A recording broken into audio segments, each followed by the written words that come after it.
All right, mate. So I know that you mentioned that you're trying to work on squaring up the club face and not leaving it open when you hit the golf ball.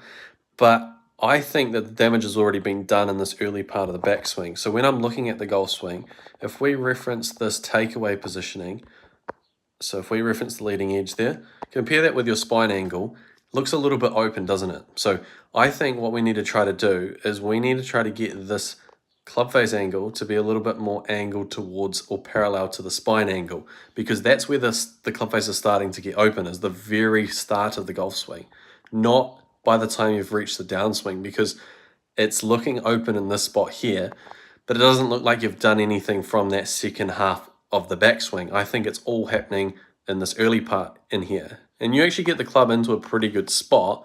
It's just the fact that of where it is and where it's angled, it's going to make it more likely that you send it out towards the right and make it hard to compress the golf ball.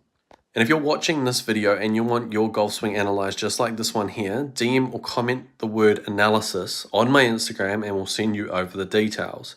And so when you're trying to compress the golf ball, as soon as you push the hands forward, it actually opens up the club face by the time we reach impact. And so I don't actually want you to try to compress it more. I want you to try to work on the club face angle before you do anything else. And I know that you've mentioned it, I just think we might be doing it a little bit too late. So what I would need you to do is try to get it into a better position here and more angled down so that it's a little bit closer to that spine angle.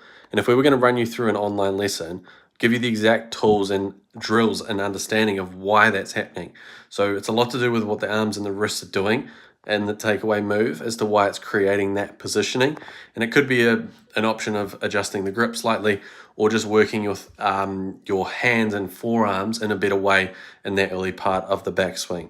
So if you have any questions about anything that we've covered today, please don't hesitate to reach out. And I hope that gives you an idea of what we're looking at and trying to break it down into just one piece of the swing that we should improve.